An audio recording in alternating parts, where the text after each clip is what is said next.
Graça, paz e alegria. A porção de hoje, recomendada para a leitura da Bíblia em um ano no plano sequencial, é Amós do capítulo 4 ao capítulo 6. Sem dúvida, o fato de o profeta Amós ser natural de Judá, o reino do sul, e ter sido convocado para profetizar principalmente a Israel, o reino do norte, chama a atenção, sobretudo pela forma ousada do seu ministério, da forma como ele desenvolveu o seu chamado diante daquilo que apresentou para o povo. E é claro, também mostra a dependência do Senhor na vida desse profeta para realmente falar o que deveria ser falado e não o que ele poderia querer dizer diante de coisas que tivesse conhecimento por conviver com as pessoas. Amós, além de falar de punições por conta dos erros, dos pecados, também apontou para a esperança de restauração e grande exaltação para o povo do Senhor após o exílio, que se aproximava. O exílio já era sim uma realidade, e se aproximava mesmo, mas logo as coisas seriam ajustadas. Vimos a preocupação também em Amós com não se alegrar com o dia do Senhor. E olha que alguns entendem que é para temer mesmo. Mas essa orientação em Amós especificamente está no meio de recomendações de punições, o que nos faz entender que o povo esperava o cumprimento do dia do Senhor, mas não vivia de tal forma que pudesse desfrutar exatamente desse dia da forma como esperava que ele viesse a acontecer, com a salvação. Antes o povo vivia como seria aqueles que seriam punidos nesse dia do Senhor. Quem vai para o dia do Senhor, para a punição, esse deve sim temer esse dia, pois será um dia de sofrimento para esses. Mas quem vai para o dia do Senhor buscando a vontade dele, esse dia é dia de vitória. Então, essa crise de Amós é com relação ao povo que não segue a vontade do Senhor e mesmo assim aguarda pelo dia do Senhor. Esses devem temer e não aguardar. Não é por conta de todos, não são todas as pessoas que devem temer esse dia, muito menos aqueles que buscam a vontade do Senhor. Ele não fala por conta desses, ele fala por conta daquele que deve temer o dia do Senhor, por conta daqueles que não estão buscando a vontade do Senhor. Esses vão para esse dia para sofrimento, para julgamento. Então devem temer esse dia e não aguardar ansiosos pelo seu cumprimento. Quem aguarda ansioso pelo cumprimento é aquele que vai para a vitória, e o que vai para a vitória é aquele que está buscando a vontade do Senhor. O povo não entende os problemas que se apresentam na caminhada, no cotidiano, no dia a dia. Muitas vezes, diante das dificuldades, o povo até reconheceu o seu erro e voltou a buscar a vontade do Senhor. Vemos muito isso no livro de Juízes, um tanto já na época dos reis, que estamos falando aqui nesse momento, porque o tempo dos profetas é o tempo dos reis, está dentro das histórias de reis e crônicas, essas histórias que nós estamos lendo dos profetas neste momento. Há profetas que falam depois do exílio, mas esses, no caso Amós, fala antes. Então, em alguns momentos da história temos reforma religiosa, ajustes, mesmo durante o tempo dos reis. Então o povo, em alguns momentos, reconheceu o erro e passou a buscar a vontade do Senhor. Mas o profeta nota que nesse momento em que ele está profetizando, no momento em que ele está vivendo, as coisas não estavam dessa forma. O povo não caminhava na direção de uma conversão, de um reconhecimento dos erros e mudança para buscar a vontade do Senhor. E cita que desde o tempo do deserto havia ídolos no meio do povo. Por isso que tantas vezes Moisés e Josué, por exemplo, recomendavam ao povo deixar os ídolos. E mesmo que a história mostrasse que muitos estavam obedecendo e buscando a vontade do Senhor, seguindo o seu caminho, ainda assim havia aqueles que faziam as coisas erradas no meio do povo.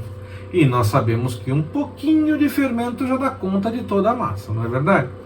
Então, quando essas práticas erradas ganhavam mais adeptos, lá vinha problemas para o povo mais uma vez por estar desobedecendo à vontade do Senhor, e vinha como alerta o sofrimento para entender que estava fazendo coisa errada e passar novamente a buscar a vontade do Senhor.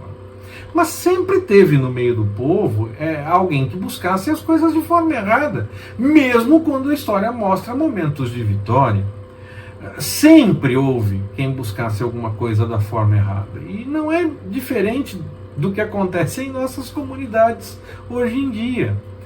Pode ter, claro, sempre vai ter um povo buscando a vontade do Senhor, mas no meio desses vai aparecer alguém que esteja buscando coisas diferentes e coisas erradas, e que nem ache que isso está errado, e apresente argumentos que são convincentes, que parecem fazer sentido. E aí o problema é quando esses que estão fazendo coisas que não estão na direção da vontade do Senhor conseguem ganhar novos adeptos, novas pessoas que concordem com eles. E aí mais gente acaba indo pelo caminho do erro, daquilo que não está em acordo com a vontade do Senhor. Está, na verdade, em desacordo, buscando algo totalmente diferente, ainda que pareça fazer sentido, ainda que nem pareça tão errado.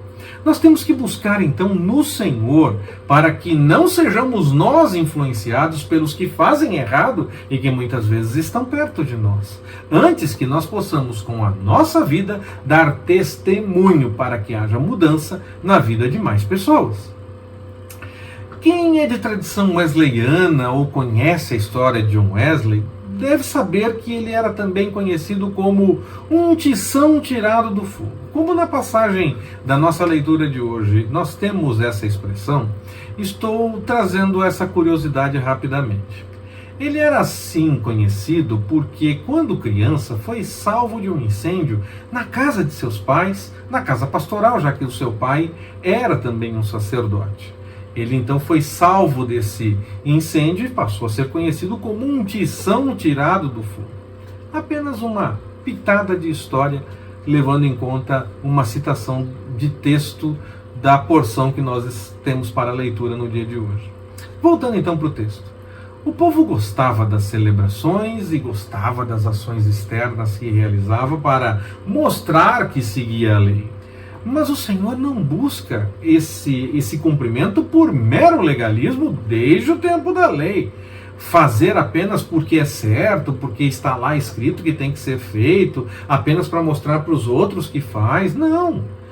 É claro que o testemunho ele é importante, então a ação, o fazer, é realmente importante para dar testemunho. Mas não apenas por aparência, não apenas por mera repetição. É preciso compromisso com o Senhor. Fazer porque tem prazer na vontade do Senhor e não apenas por mera repetição ou porque se acostumou a fazer ou porque tem que ser feito de qualquer jeito.